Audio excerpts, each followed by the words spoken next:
There is no constitutional right to engage in sodomy.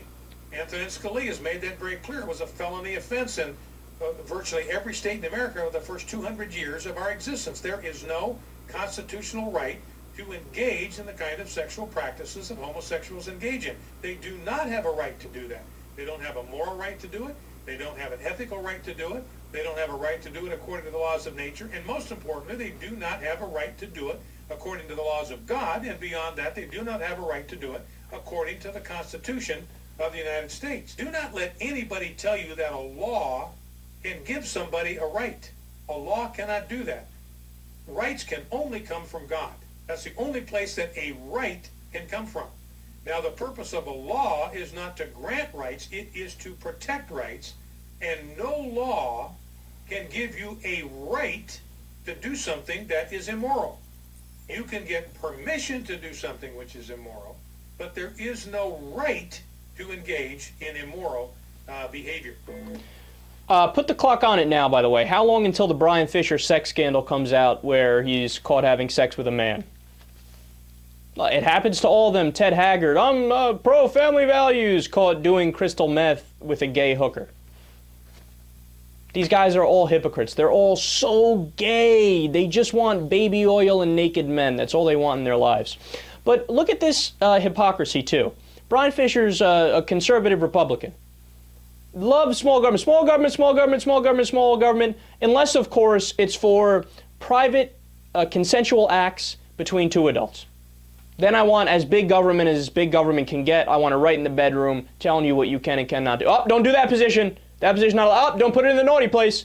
Not allowed to do that. Stop it. Stop it. These guys are such hypocrites, and they're such clowns. In all of the areas where there should be small government, they want big government. In your bedroom, right? Telling you what you can and cannot put in your body in terms of substances.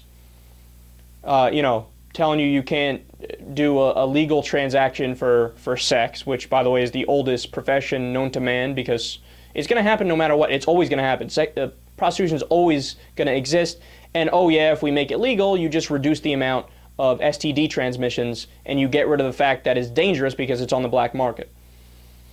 So, utter hypocrites. Oh, we love small government unless it's for stuff that we want to use big government to get involved and tell you what to do. Then we hate small government.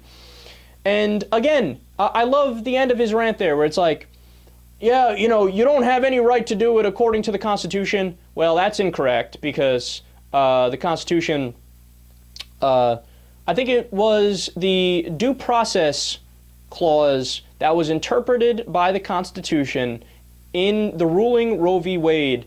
That means that we have a right to privacy, right? So that is the law of the land. Now you can argue, oh, they didn't interpret that properly, but you can't argue that it's not the law of the land because it is the law of the land today. And the case that he cites Scalia saying, oh, Scalia said that, we can regulate and criminalize anal sex and criminalize gay sex. Yeah, in the past they did do that, and then guess what? They overturned it. Why? Because that's the dumbest thing I've ever heard. So he's wrong on the constitutionality of it. It is constitutional to do those things. And he's also wrong. The worst argument of all is it's wrong according to the laws of nature. Yeah, but Bryan, it exists in nature. How can something exist in nature but not be natural? That's the very definition of natural. And then, of course, according to the laws of God. Who's God?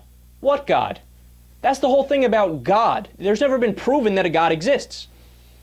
So what if it's the Muslim God? Are you talking about Muhammad? No, of course not. What if you're talking about a different sect of Christianity that doesn't necessarily agree with your punk ass? Oh, no, not that God. My God.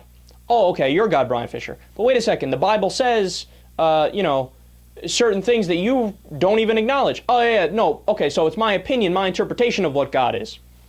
Look, keep it real. Bryan Fischer is just a fascist theocrat. He's the type of person who wants the United States of America to be constructed in Bryan Fischer's opinions.